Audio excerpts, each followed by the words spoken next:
Indonesia adalah negara kepulauan dengan kekayaan alam melimpah dan warisan budaya yang terbentang dari Sabang sampai Merauke. Ada berbagai suku bangsa di dalamnya, melahirkan adat dan budaya yang membuat kekayaan Nusantara tak ada tandingannya. Mengapa tidak kita lestarikan? Mengapa tidak kita pertahankan? Ragam budaya yang masih terjaga, terbukti mampu memukau mata dunia.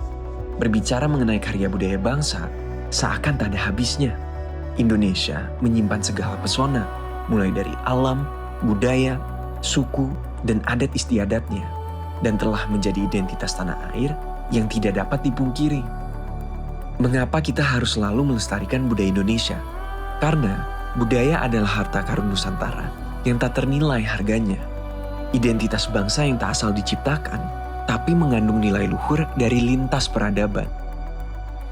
Namun sayang, seiring perkembangan zaman, warisan leluhur kita kini perlahan mulai terkikis. Generasi muda yang menjadi pemeran utama seharusnya memahami apa itu budaya agar mampu membangun fondasi karakter bangsa. Warisan budaya yang diturunkan secara turun-temurun bukanlah sekedar tutur belaka, melainkan sebuah modal untuk mengangkat citra bangsa di mata dunia. Dan dari kami generasi muda Indonesia, di jantung pusat pendidikan Indonesia, Universitas Siliwangi berdiri sebagai pelopor dalam hal keunggulan akademis dan inovasi.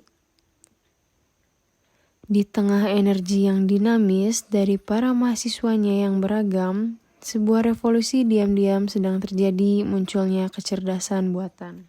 AI bukan lagi konsep futuristis, ini sedang terintegrasi dengan mulus ke dalam kehidupan mahasiswa Universitas Siliwangi, mengubah pengalaman belajar mereka dan membuka dunia penuh kemungkinan.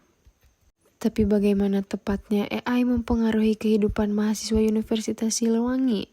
Mari kita selidiki kekuatan transformatif AI dan pelajari pengaruh yang mendalam terhadap pendidikan.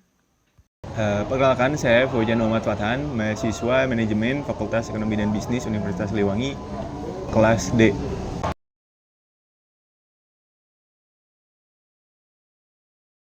Sebagai agen perubahan dan menghadapi era Society 5.0, tentunya saya sudah mempersiapkan berbagai macam fondasi, mungkin bisa dibilang, untuk menghadapi berbagai macam tantangan.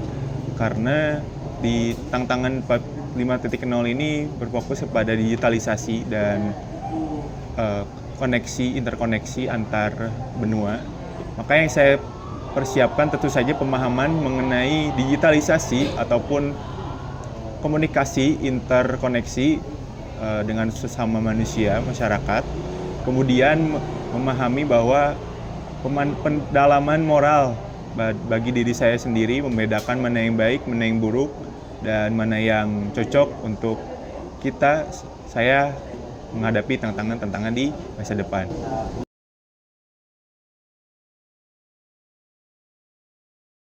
Menurut saya pribadi, salah satu cara Indonesia bisa lakukan adalah dengan memfasilitasi masyarakat kita, masyarakat Indonesia, dengan menyiapkan pendidikan pada awalnya. Pendidikan sebagaimana yang diatur dalam Undang-Undang Dasar 1945 merupakan hak dari segala bangsa masyarakat. Maka dari itu, pemerintah sebagai fasilitator harus menyediakan fasilitas yang memadai untuk masyarakat bisa menghadapi tantangan-tantangan yang ada di era Society 5.0 ini. Pemerintah Indonesia dapat mengimplementasikan proyek-proyek seperti pembangunan jalan tol dan perluasan jaringan transportasi.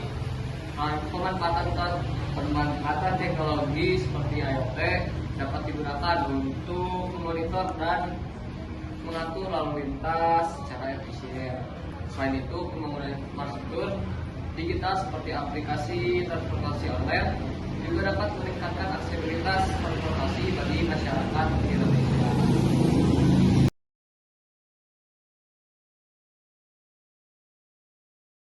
Terutama dalam hal AI dan juga segala macam tantangannya, pemerintah Indonesia bisa membuat katakanlah sebuah bootcamp ataupun sekolah khusus bagi masyarakat untuk mendalami bagaimana AI ini bisa bekerja dan bagaimana kita, masyarakat Indonesia, bisa memanfaatkan kehadiran teknologi ini.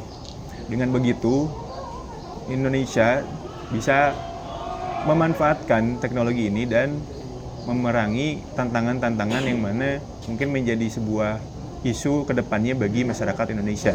Pendidikan harus ditingkatkan, terutama dalam pembelajaran tentang AI dan IoT ke dalam kurikulum pendidikan formal maupun non formal. Kolaborasi antara pemerintah, lembaga pendidikan dan sektor swasta juga diperlukan untuk menyediakan akses yang lebih luas ke pelatihan dan sumber daya bagi masyarakat.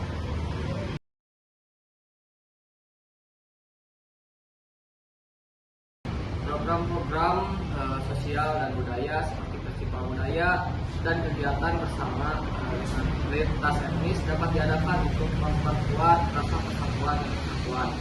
Penggunaan media sosial dan platform digital juga dapat digunakan untuk mempromosikan dialog antar budaya dan mengurangi polarisasi.